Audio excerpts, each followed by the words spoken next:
Have you ever read an LSAT argument and thought to yourself, wait, that actually makes sense? But then the question says, which one of the following, if true, most weakens the argument? And suddenly your brain's like, oh no, everything sounds right. Yeah, that's weakened questions. They sound simple. They're asking you to just find what weakens the argument.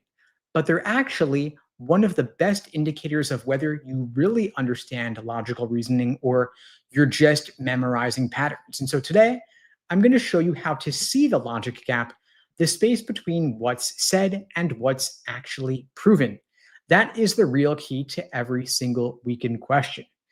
The goal is that you'll be able to spot the flaws faster, you'll see through the traps, and you'll be able to pick the one answer that actually does damage, not just sounds negative. Now, here is the simplest way to think about weakened questions. You're not trying to destroy the argument, you're just trying to make it a little bit shaky. It's like a table that has one loose screw. It still is able to stand, but it's shaky, it's wobbly. So your goal is to make the argument less convincing. And to do that, you have to understand the argument's conclusion. Specifically, for example, what is the argument's claim? What is it trying to prove? What's the conclusion? Secondly, what's the evidence? What is the reason they think it's true? And finally, what is the glue? What is the assumption connecting the two parts together? Evidence and conclusion. That glue, that connection, the assumption, that is the weak point, and that is where you strike. So when you see in a question stem, which one of the following, if true, most weakens, I want you to pause for just 2 seconds and ask yourself, what is the gap here? If you take that moment of pause and reflection, that could save you from getting hypnotized or tricked by 5 shiny wrong answers. So let's make this real. Suppose you had an argument saying you should eat at that restaurant. After all, it has 5 stars on Yelp. Seems simple enough, right? Conclusion, you should eat there. Evidence, it has 5 stars on Yelp. The assumption is that Yelp reviews accurately reflect restaurant quality. And so if we were to learn that most Yelp reviews are written by the owner's friends, that would expose the flaw. Then the link between evidence and conclusion falls apart. And that is what weakened questions do. They reveal where the logic doesn't hold together. Now, the LSAT can phrase a weakened question in a couple of different ways. They could say, for example, which one of the following, if true, calls into question the reasoning above? They could say, which one of the following, if true, undermines the argument? Or they could say, which one of the following, if true, casts doubt on the conclusion? Same job, different wording. And notice that these question stems always include the phrase, if true. That is LSAC giving you permission to assume the new information is 100% real. Even if it sounds wild or extreme, if it weakens the reasoning, it still counts. Now, there are only 3 reliable ways to weaken an argument. First would be alternative explanation. The author says one cause explains something, and you show there could be another cause that fits just as well or even better. For example, if they said, people who take vitamin C get fewer colds. Therefore, vitamin C prevents colds. What if those same people also sleep more and eat healthier? That would be a competing explanation and make the conclusion that much shakier. Second, you have irrelevant evidence, where the evidence is technically true, but it doesn't prove the conclusion. For example, this coffee shop is great because it has free Wi-Fi. Might be true, but it says nothing about the quality of the coffee itself. Then you have attacking the quality of the evidence. So when an argument relies on data like studies, surveys, or polls, you want to check the foundation. For example, was the sample biased? Were the questions leading? If the evidence is flawed, the conclusion built on it crumbles away. Now, before looking at the answers, ask yourself, is there another cause? Is the evidence irrelevant? Is the study unreliable? And 9 times out of 10, your right answer is going to hit on one of those. Now let's talk about trap answers. The first big trap would be a strengthener disguised as a weakener, where it sounds logical, but it actually supports the argument. So you want to ask, does this make the conclusion more or less likely? If it's more, it's a trap. Then you have off-top target or irrelevant answers, where they are attacking the wrong thing. They might criticize background, details, or side information, but leave the core logic untouched. If it doesn't affect the link between the evidence and the conclusion, it's irrelevant. Now, weaken and strengthen are twins, just facing in opposite directions. For a weakened question, you're poking a hole in the bridge between evidence and conclusion. For a strengthened question, you are patching up that same hole in the bridge. Same structure, opposite goal. And so once you understand one, you basically understand both. Now, I want you to remember that the best weakened answers don't attack the facts, they attack the connection between the facts. So they might say essentially, sure, the evidence could be true, but it doesn't prove the conclusion. That is the subtlety I want you to recognize as a future top scorer. You're not saying that it's wrong, you're saying, nice try, but that doesn't logically follow. So your quick checklist for every weekend question is first, find the conclusion, then find the evidence, then spot the assumption, connecting them together. And finally, choose the answer that makes the assumption less likely to hold. That is the approach. That is the process. It's simple, it's structured, and it's repeatable. And once you start seeing arguments this way, it is impossible to unsee, because every new question you encounter will basically be like a remix of one you've already encountered in the past. Now, if you find yourself falling for traps, I want you to view that as being a good sign, because it means you're finally seeing the patterns. You're now just tightening your aim. And so every question that you get wrong or have difficulty with is an opportunity to learn something new. So don't think to yourself, I'm bad at this. Think to yourself, I'm building my LSAT muscles, because that is exactly what you're doing. You're training yourself to think like a lawyer. You're logical, you're skeptical, and you're precise. And so we're going to go over several LSAT drills covering weakened arguments, how to weaken arguments using your logical reasoning skills, your logical reasoning muscles. And by the way, folks, if you're finding these classes helpful, please spread the word. The only way this grows is through word of mouth. I don't do any advertising.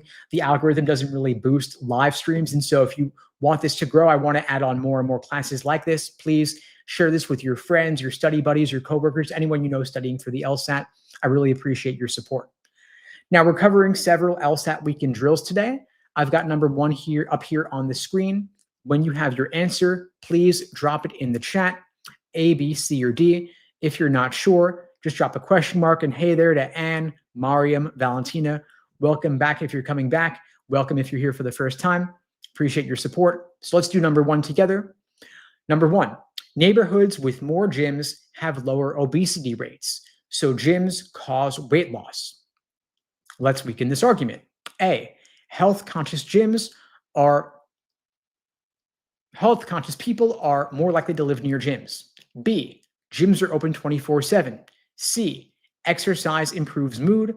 Or D, membership fees vary. When you have your answer, please drop it in the chat, A, B, C, or D. If you're not sure, just drop a question mark. Micah says A, Anne says A, Passion says A.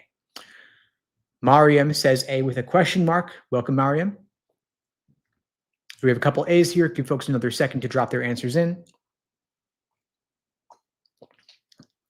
So again, we want to weaken this causal claim, saying that even if neighborhoods with more gyms have lower obesity rates, that doesn't necessarily mean that gyms cause weight loss.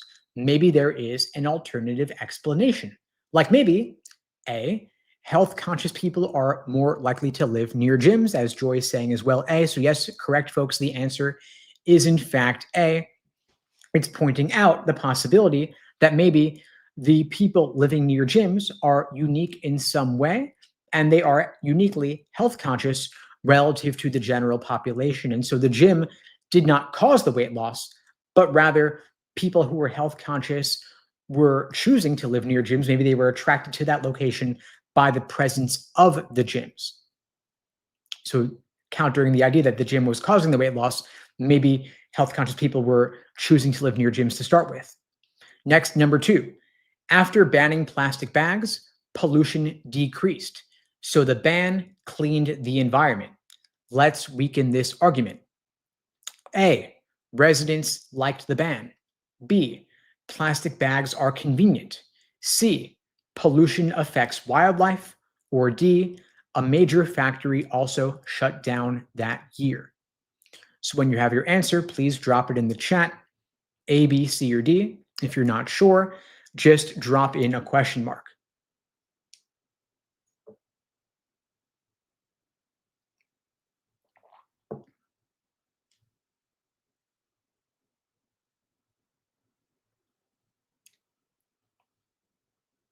So we have a bunch of answers coming in here. Mariam says D. Welcome, Mariam. Olga says D. Passion says D.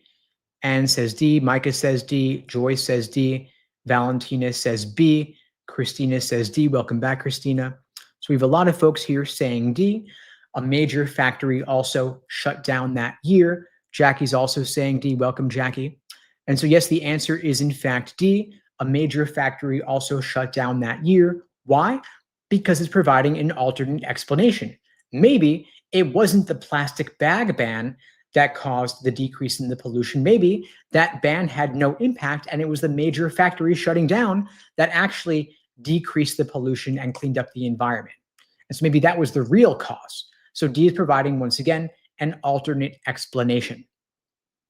Well done, folks. Next, number 3, teenagers who play chess have higher grades. Therefore, chess improves academic ability. A, chess is a complex game. B, high-achieving students are more likely to play chess.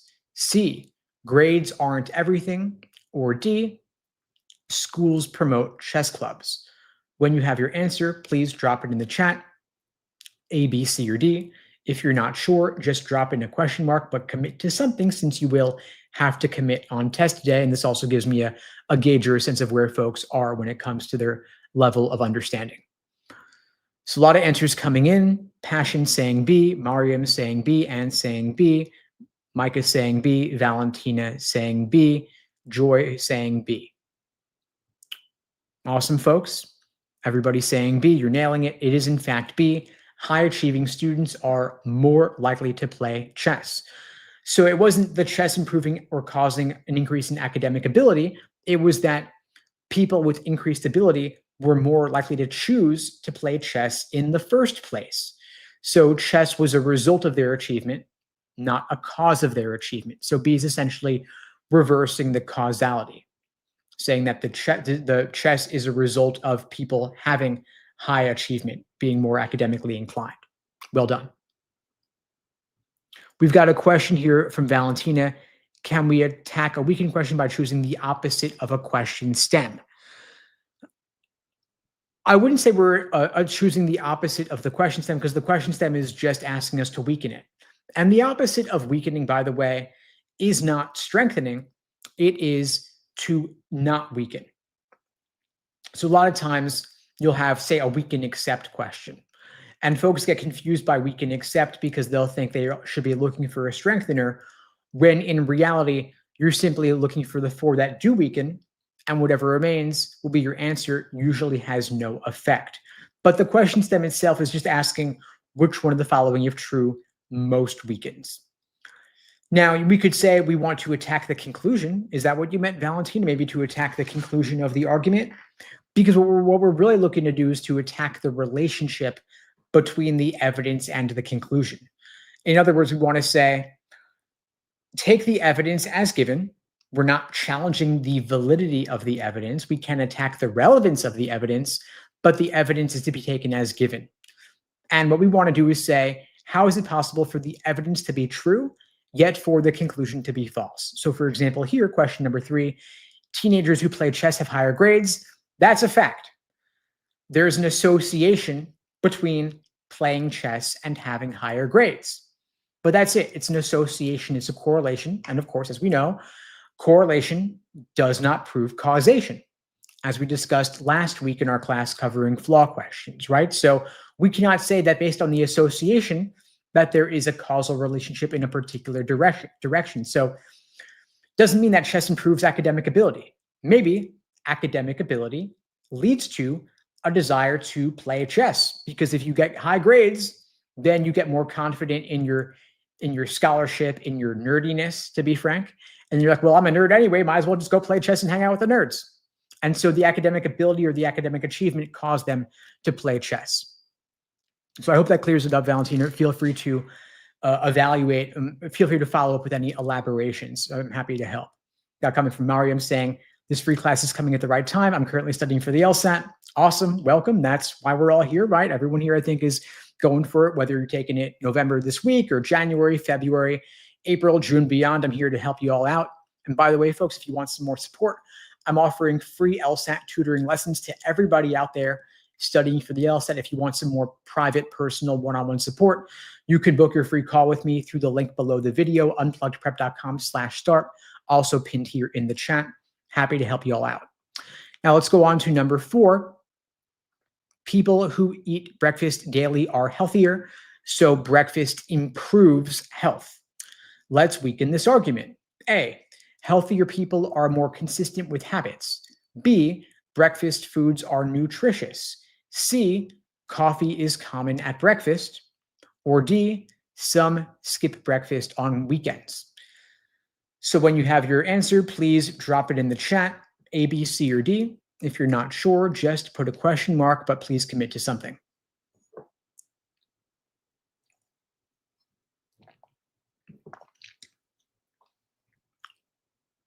So we have some answers coming in here.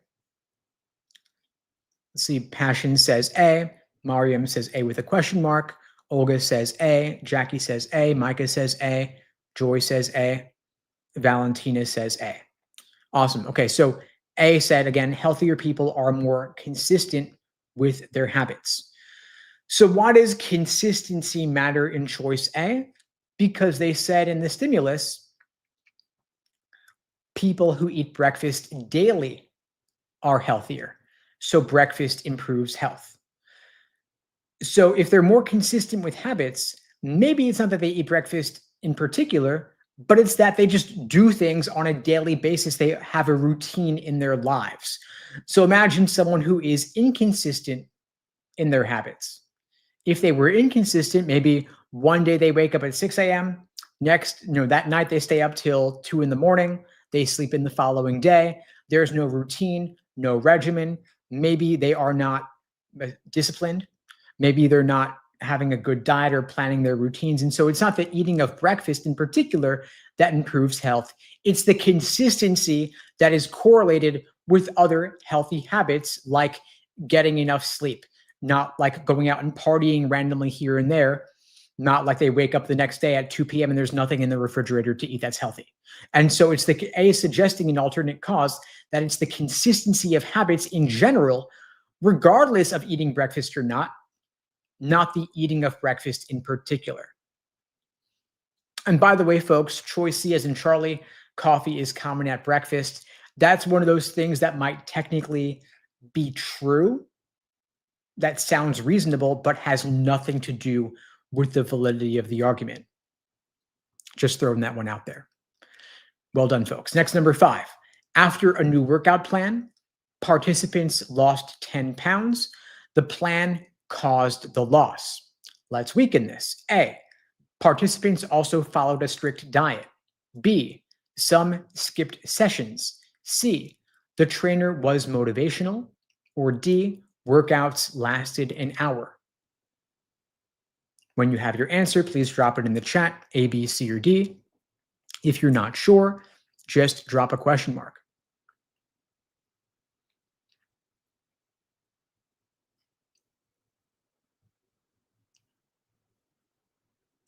So we have a lot of answers coming in here. Olga saying A, Passion saying A, Mariam saying A, Anne saying A, Jackie saying A, Mike is saying A. Well done, folks. You're starting to see the patterns, right? So the answer is, in fact, A. Participants also followed a strict diet. Why? Because it suggests that it might not have been the workout. Maybe it was the diet that had the impact, and the workout plan had no impact at all. So if we want a true controlled experiment, we need to isolate other potential confounding factors. We need to eliminate those and control for only a single variable. We keep everything else The same and only change the workout plan to see if the workout plan has an impact. By the way, welcome Adam, who also said A. Fantastic, you all nailed it. So again, A's promoting an alternative explanation. So we're 5 in here so far. Just quick check-in. Out of these first 5 drills, how many did you get right out of these 5? Did you get all 5 out of 5? Did you get 3 out of 5? Did you get 0 out of 5? If you came in late, by the way, only look at your accuracy on the ones you actually attempted.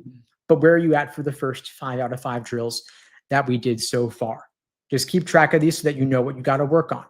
If you're at 5 out of 5, maybe you're pretty solid on weekend and you want to focus on a different type for your own studying. If your accuracy is lower, then of course, maybe this is a good area to focus. So Valentina says 3 out of 5. Passion says all 5 out of 5. Mariam, 5 out of 5. Anne, 5 out of 5. Joy, 5 out of 5. Jackie, 5 out of 5. Awesome. Fantastic, folks. You all are doing great. Let's go on to number 6. When doctors prescribed a new drug, patients recovered quickly. The drug cured them. Let's weaken this. A, the drug is expensive. B, doctors gave it to only mild cases. C, patients liked the doctor. D, hospitals stocked more of it. When you have your answer, drop it in the chat, A, B, C, or D. If you're not sure, just drop a question mark.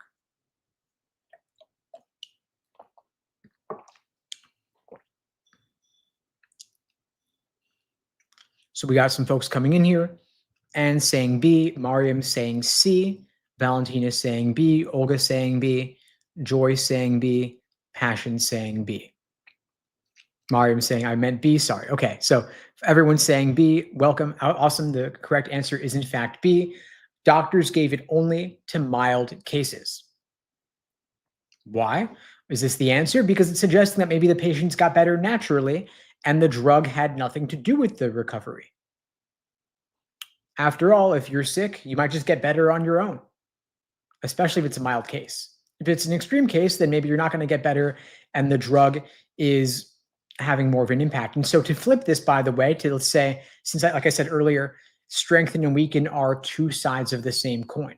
And so if you wanted to strengthen this argument, we say doctors gave it to only severe cases. If they gave it only to severe cases, those would be the cases where we would expect that the patients would not recover naturally on their own, and they would therefore be more likely to need the drug. So if we said only severe cases, that makes it more likely that the drug is impactful. Well done, folks. Next, number 7. People who drive electric cars have fewer accidents, so EVs are safer. Let's weaken this. A, EV drivers are generally older and more cautious. B, EVs are quiet. C, gas prices fluctuate. Or D, electric cars need charging stations. When you have your answer, please drop it in the chat, A, B, C, or D. If you're not sure, just drop a question mark.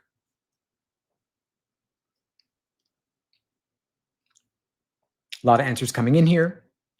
We've got Olga saying A, Valentina saying A, Passion saying A, Mariam saying A, Anne saying A, Adam saying A, Joy saying A.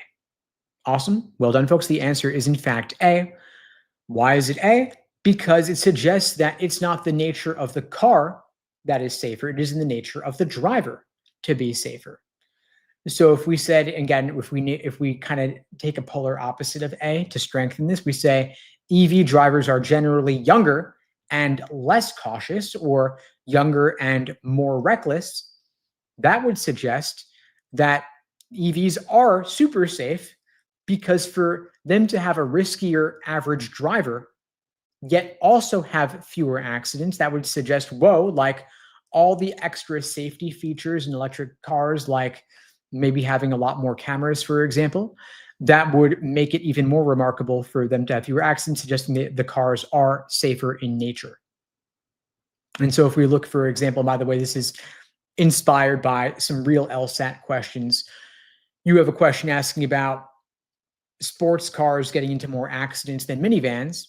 Therefore, the sports cars are less safe in nature, when it turns out that maybe sports cars are driven by more reckless people, whereas minivans are driven by the stereotypical soccer mom. Maybe it's the driver who is safer, not the vehicle that's safer. So well done. Next, number 8. countries with strict gun laws have less crime, so laws reduce crime. Let's weaken this. A, guns are expensive. B, police enforce the laws.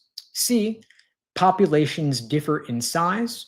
Or D, low crime countries are more likely to pass strict laws. When you have your answer, please drop it in the chat, A, B, C, or D. If you're not sure, just drop a question mark.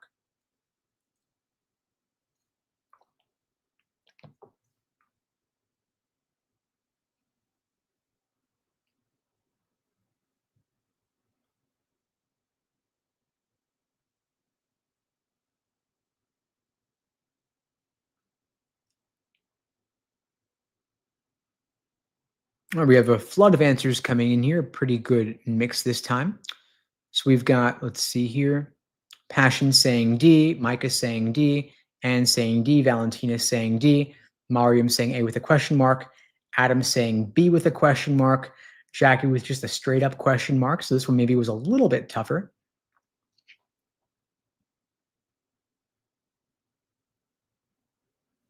So the answer is in fact D as in Delta. Low crime countries are more likely to pass strict laws to begin with. That is our weakener. So they're taking an association between having strict gun laws and having less crime. So an association or a correlation between strict laws and less crime. Then they're assuming a causal relationship that laws reduce crime. So stricter laws lead to a reduction in crime. D is flipping it and suggesting that lower crime levels are actually more likely to cause the strict laws. So D is a reversed causality. And of course, if you reverse causality, you are weakening the claim of the initial causality in the conclusion. In other words, conclusion says laws arrow decreasing crime. D is saying decreasing crime leads to stricter laws. And so if we suggest the reverse, that weakens the initial idea. Making sense? It's the same pattern again and again and again. One, like I said earlier in my initial talk here, alternative explanations. If you have a correlation causation claim here, the correlation is the given, that's the evidence, that's the first sentence in this argument. But the conclusion is assuming a causal relationship, assuming directionality of impact. And so we weaken the directionality claim by, for example, flipping or reversing the causality, reversing the conditional. Next, we've got number 9.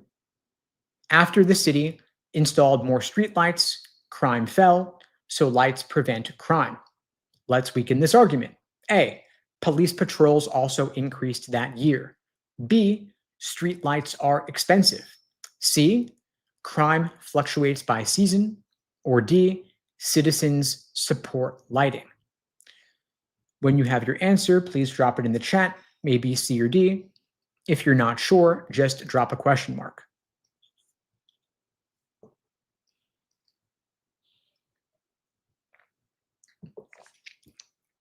So we've got Passion saying A, Valentina saying A, Mariam saying A, Adam saying A, Joy saying A, Anne saying A, Micah says A, Jackie says A. Olga says A. Awesome. So the answer is in fact A. Police patrols also increased that year. Why? Because it suggests an alternative explanation. Maybe it wasn't the lights that caused the reduction in crime. Maybe it was the police patrols. So again, if you want to control an experiment, you can only change one variable. And that variable should have been changing this by adding streetlights, leave everything else constant. If you both install streetlights and you increase patrols at the same time, then when you see crime reduce, you can't say whether it's due to the lights or due to the increased patrols. Maybe it's one, maybe it's the other, maybe it's a bit of both. We don't know. And so by promoting or introducing an alternate explanation in choice A of the police patrols, that weakens the case for it being the streetlights specifically. Well done, folks. Next, number 10. Married people live longer, so marriage increases lifespan. Let's weaken this argument. A, healthier people are more likely to get married. B, divorce rates are high. C, weddings are expensive. Or D, Marriage rates vary by region. When you have your answer, please drop it in the chat, A, B, C, or D. If you're not sure, just drop a question mark.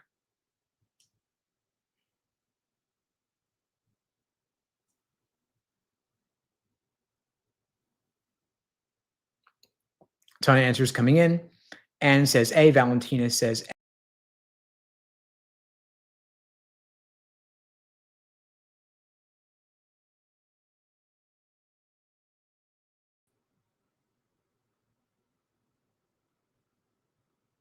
Sorry, folks, there was a technical difficulty for a moment. I'm just going to pull back up my slides here. Sorry about that.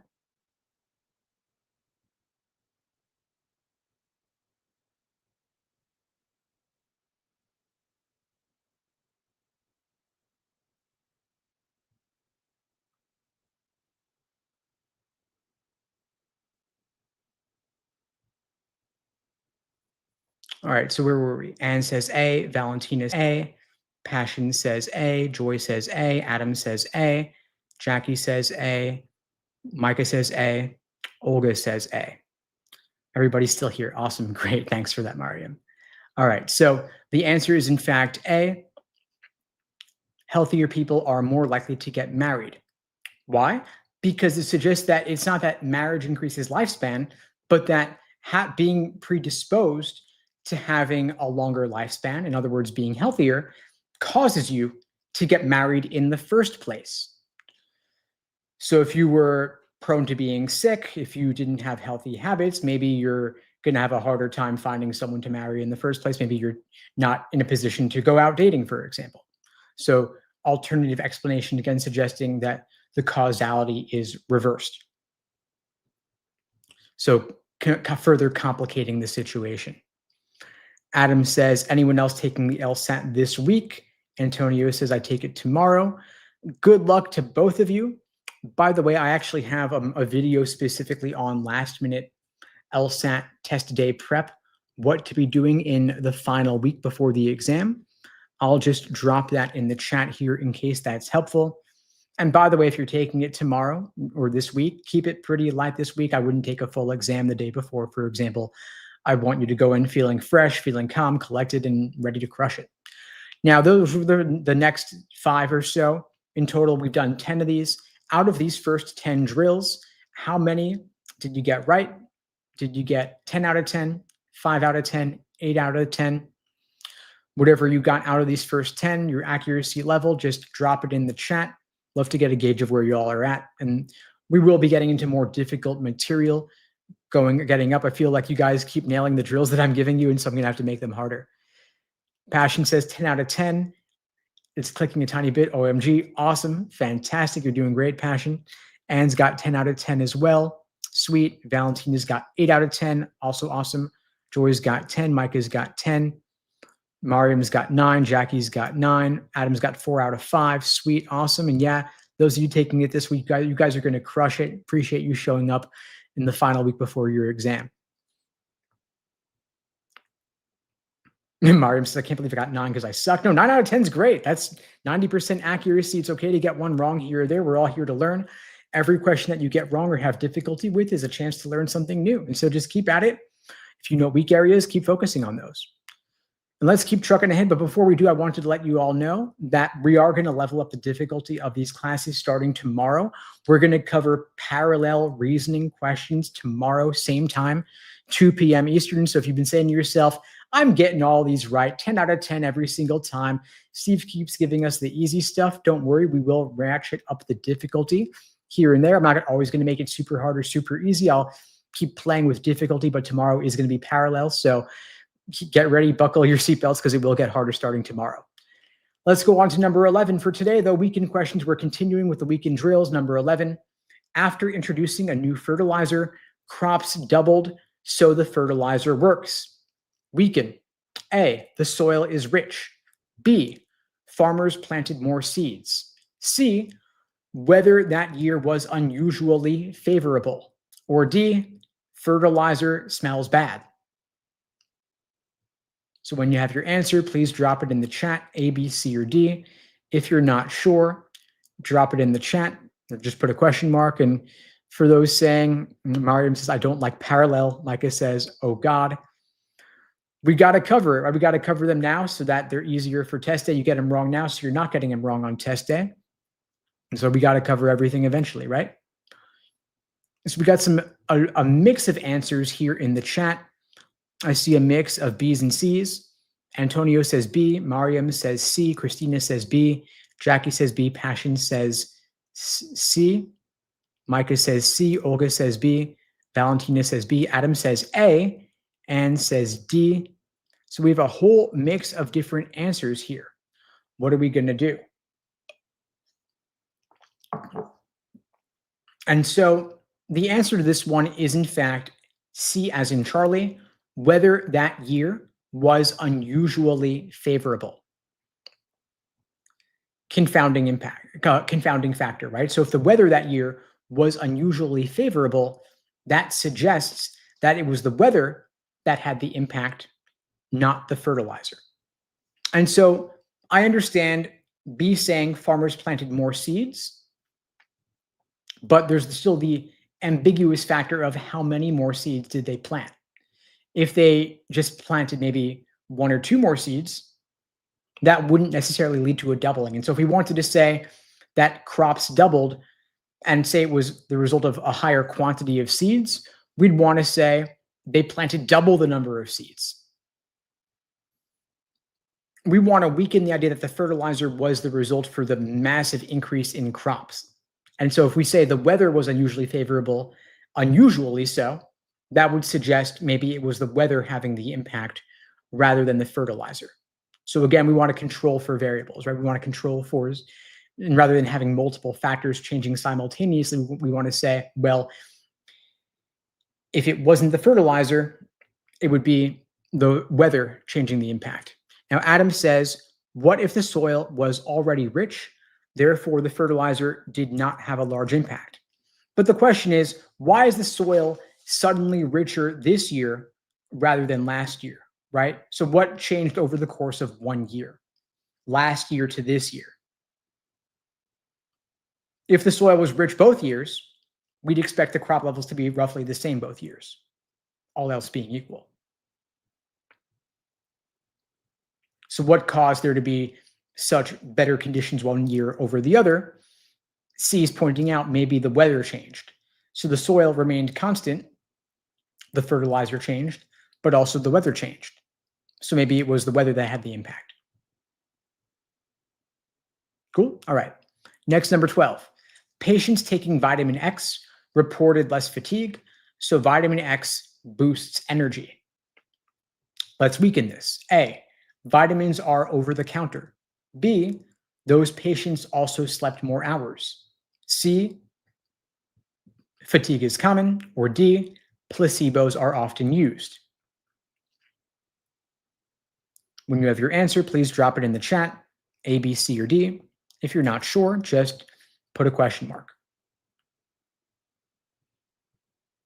All right, so a flood of answers coming in. Passion says B, Anne says B, Valentina says B, Mariam says B, Joy says B, Adam says B, Antonio says B, Micah says B. Okay, awesome, folks. So yes, the answer is in fact B as in Bravo. Those patients also slept more hours. So there's something unique about the patients taking vitamin X, aside from the fact that they are taking vitamin X. If they are also sleeping more hours, maybe it's the extra sleep that gave them more energy rather than the vitamin specifically. So yeah, well done. Next, 13. People who jog regularly have lower cholesterol. Jogging, therefore, lowers cholesterol. A, running is popular. B, health-conscious individuals are more likely to jog. C, cholesterol can be measured. Or D, jogging requires good shoes. When you have your answer, please drop it in the chat, A, B, C, or D. If you're not sure, just put a question mark.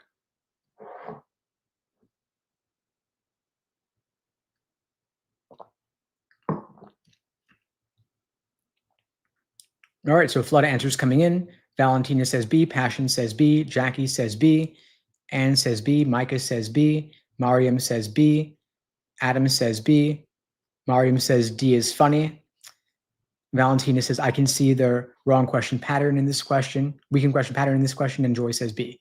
So yeah, Valentina, awesome that you can see the patterns. That's the whole idea of doing these drills. You'll see a lot of them are repetitive in some way, looking at alternative causes, alternative explanations, reversing causality. That's the whole point. We want to see the patterns underlying the questions, regardless of the topic. So well done there. I'm glad that you're seeing that. And Mariam, to your point, seeing that one is funny, that's also the point. If you see that it's funny, you see that it's ridiculous, that it couldn't possibly be the answer, and you can knock it out fast, that increases your accuracy on the remaining choices. So that's also good to see as well. Great. Joy says B. Olga says B. So yes, the answer is in fact B. Health conscious individuals are more likely to jog because it points out something unique about them aside from their lower cholesterol. And so we have an association between jogging regularly and having lower cholesterol, but does it mean that jogging causes a reduction in cholesterol? Or maybe people with lower cholesterol, people who are more health conscious, are more likely to jog in the first place. So B, again, reverses causality, suggests that the association does not dictate causation happening in one particular direction, that it could potentially be the reverse. Awesome. Next, number 14. After hiring a new CEO, profits rose. The CEO caused the improvement. A, the economy recovered during that period. B, investors were optimistic. C, the CEO is experienced. Or D, stock prices changed. When you have your answer, please drop it in the chat, A, B, C, or D. And if you're not sure, just drop a question mark, but commit to something.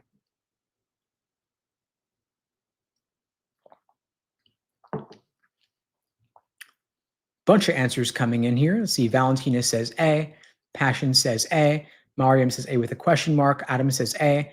Joshua says A. Welcome, Joshua. Micah says A. Ann says A. Nick says A. Welcome, Nick. Olga says A. Sweet. So the answer is in fact A. I see Joy says A also. Fantastic. So what is A doing? It's pointing out an alternative explanation. If the economy recovered during that period, maybe the CEO had nothing to do with profits rising, and it was just the economy, rising economy lifting all boats, right? So the idea being that the CEO may have had no impact at all, did not cause the improvement, just got lucky to be in the right place at the right time, and it was the economy causing the boost in the profits during that period. Next, 15. After raising wages, employee turnover decreased, so higher pay keeps staff. A, raises improve morale. B, the company also improved working conditions. C, managers received bonuses. Or D, workers liked the policy.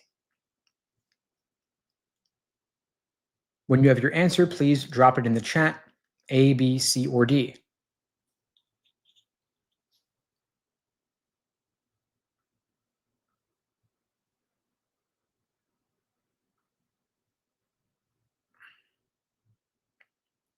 Got some answers coming in here.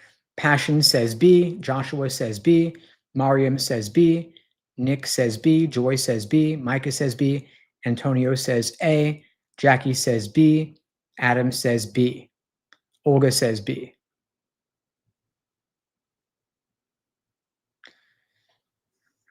Anne says B. Valentina says B.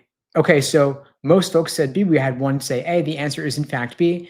The company also improved working conditions. Why? Again, alternative explanation.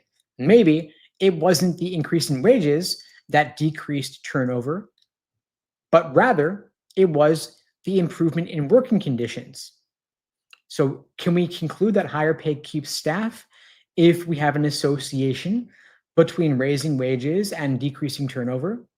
Not necessarily, because if at the same time we learned that the company had also improved working conditions, maybe it's the better conditions that helped to keep the staff and reduce the turnover, and the wages were not the cause. So B complicates this or problematizes it by providing an alternative consideration, an alternative explanation for the decreased turnover. So we're now 15 drills in. Out of these 15, how many did you get right? Could you drop in the chat?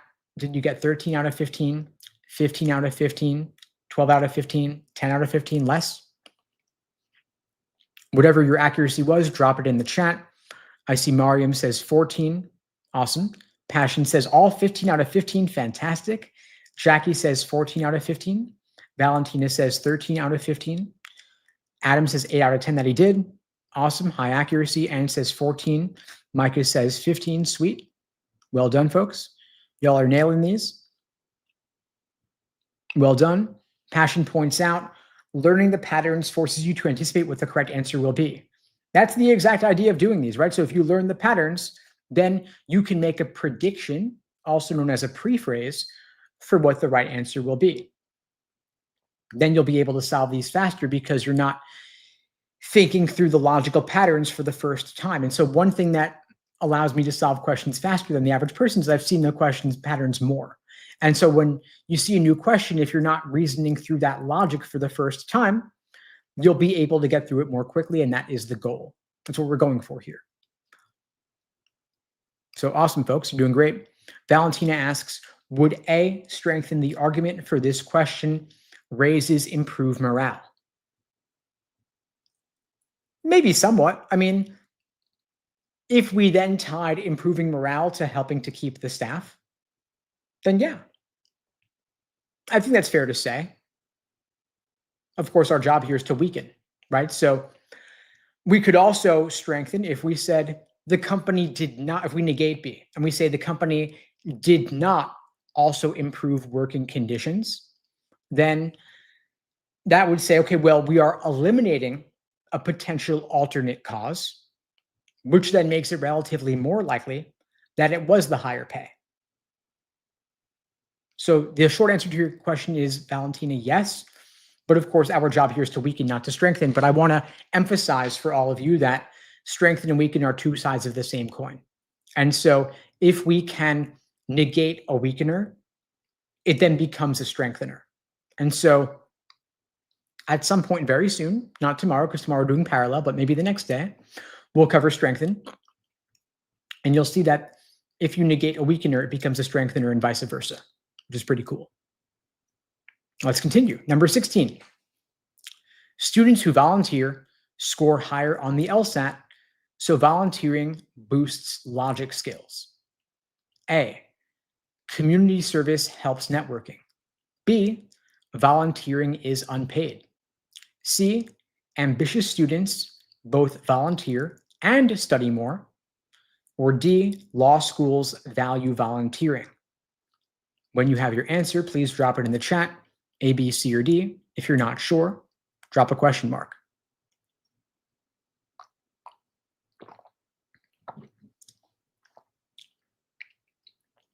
Got a flood of answers coming in here. Passion says C, Jackie says C, Adam says C, Joshua says C, Mariam says C, Nick says C, Micah says C, Antonio says C. Awesome, nailing it. The answer is in fact C. Well done. I see Olga says C. Nice. Joy says C. Valentina says C. So yes. So C points out that it is being ambitious that can lead to both volunteering and studying more, which then we can infer beyond that. Studying more leads to scoring higher on the LSAT, but it is not the volunteering directly that boosts the logic, but rather the ambition that leads to both volunteering and studying more. But there might not be any direct relationship between the volunteering and the studying, or the volunteering and the scoring higher. It is the ambition that leads one to do more of everything. And Mariam points out, if volunteering causes you to gets you into law school, I'll be the first on the volunteer line. Awesome. You know, Passion says LOL. So yeah. So the truth is that law schools value your LSAT score and your GPA more than anything else. And so I'm all about volunteering and giving things away and helping others, of course. But if you want to strictly maximize your odds of getting into law school, getting the higher LSAT score is the number one thing you can do. And then once you get your higher LSAT, you want to teach the LSAT like I do, and you want to volunteer your time. You want to lead a study group. That's awesome. But that might be the best thing for you to do to both help your LSAT score and your law school odds, is to volunteer by teaching the LSAT once you get your top LSAT score. Number 17, Schools with smaller classes have higher test scores, so smaller classes improve learning. Let's weaken this. A, teachers enjoy smaller groups. B, scores depend on effort. C, wealthier districts can afford smaller classes. Or D, class size is easy to measure. Drop your answer in the chat, A, B, C, or D. If you're not sure, just drop a question mark, but commit to something.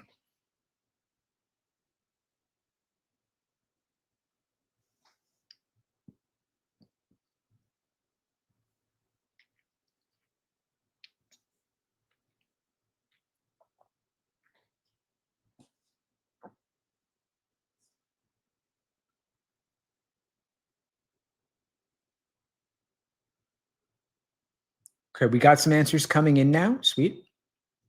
So looking at this, Micah says C, Passion says C, Valentina says C, Jackie says C with a question, Nick says C, Ann says C, Josh says B with a question, Adam says B with a question. So a couple of B's here, mostly C's, but Antonio also says B.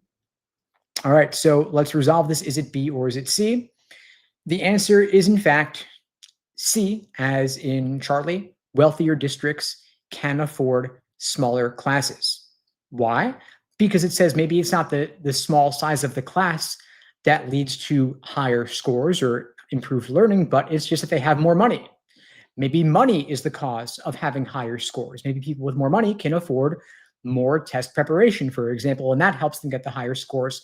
And it's not the smaller class size specifically.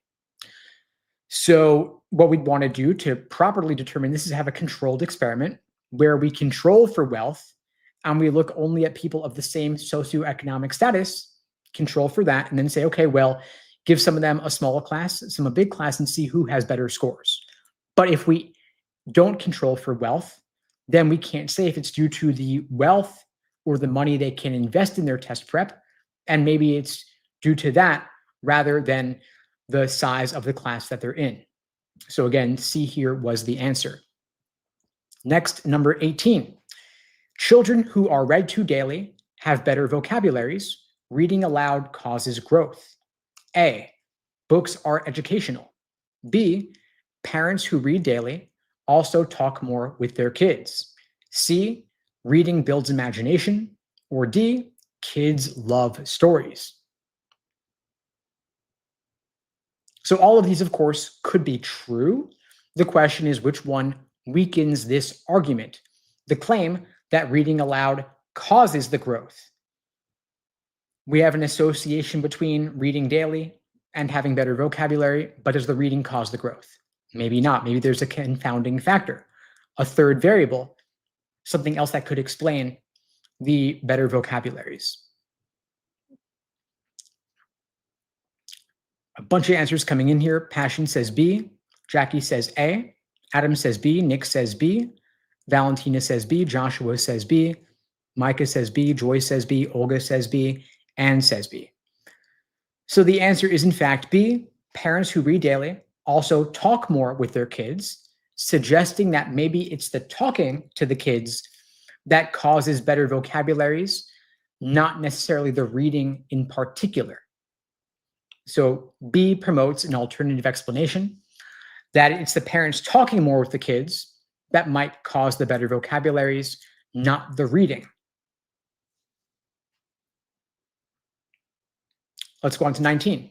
After adding more homework, test scores rose, homework improves achievement. Let's weaken this. A, tests were easier that year. B, students studied more at home. C, the school also hired new teachers. Or D, parents approved the change. When you have your answer, please drop it in the chat, A, B, C, or D. If you're not sure, just drop a question mark.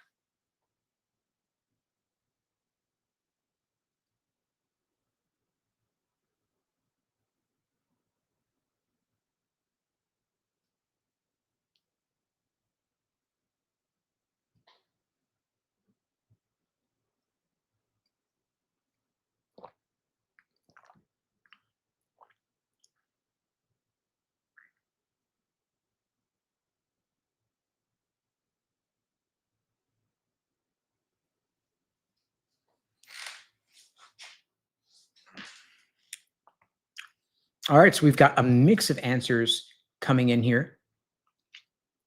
Let's see. Valentina says A. Passion says B. Micah says C. Adam says A. Nick says A. Joshua says A. Anne says A. Jackie says A with a question mark. Joy says A. All right, so let's see here. Between having more homework and having rising test scores, did the homework cause the test scores to rise, or did something else cause test scores to rise? So if we have C, the school also hired new teachers. That would be a confounding factor, a third variable that could have led to the improvement in test scores, suggesting maybe it's not the homework specifically that would lead to the rise in scores. Maybe it's the new teachers who are somehow better in some way. So C is a great one that kind of fits the pattern of what we've been going with here. But I also see the point with A, tests were easier that year.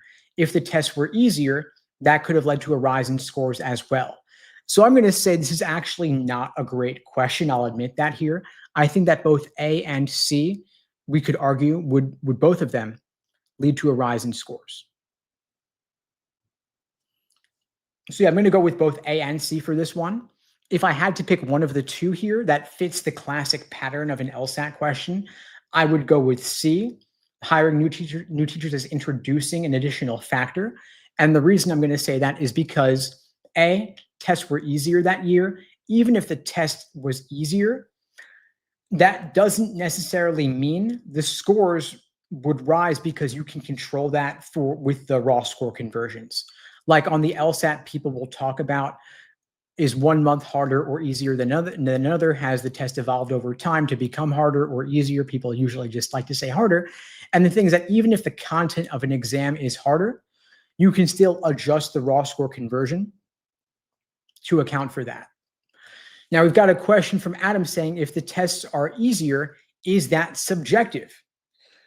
Yes and no. I mean, of course, on an individual level, people have opinions, but if you take a large enough data set, you can control for that, right? Because you could say, well, if we took 1,000 people or 10,000 people and gave them this test or that test, with a large enough sample, you can make a more objective evaluation or claim about the difficulty of the exam. Right? So if we took, for example, LSAT exam number 1, prep test number 1 from back in June 1991, about 34 years ago or so, you gave people that exam, then you give them prep test 158, the newest exam, you're going to see a big difference in performance, right? People are going to do a lot better on prep test number 1 than on 158 because the raw scores have adjusted over time, meaning it's gotten harder and harder over time because people study more. People prep more. There's better quality materials out there now in 2025 than there were back in 1991. And so LSAC has had to make the test harder, the test questions more difficult, and make the raw score conversion more difficult as well to account for all of that. So I'd say no, it's not really subjective. LSAC's entire job is to use the science of psychometrics, the science of standardized exams, to make the LSAT an objective measure of someone's ability. Of course, and you can improve at the LSAT, so it's not a test of intelligence. It's a test of how much you studied for it, but LSAC's job is to evaluate people's performance by standardizing the exam and making it an objective measure so that you're taking it in November is going to get pretty much the same result as if you were to take it in January or February or October, for that matter. Now, Passion asks, can you explain why B is wrong? Students studied more at home. Well, when we say studied more at home, are we saying more at home versus more in school? Or we're saying studied more in general? If you say they studied more in general, then yeah, maybe studying more in general would lead to an alternative explanation. They studied more overall, and that could have led to the rise in scores, not the homework. But if you say studied more at home, that's not saying studied more in aggregate. And maybe studying more at home was the homework. So it's kind of ambiguous as to what impact that would actually have. Let's do one more in the time remaining. Number 20, countries with strict, whoops, I skipped ahead for a second. Number 20, countries with strict recycling laws have less waste. Laws reduce pollution. Let's weaken this. A, environmentally conscious countries are more likely to pass such laws. B, recycling costs money. C, waste management is complex. Or D, population density varies. When you have your answer, please drop it in the chat, A, B, C, or D. If you're not sure, just drop a question mark.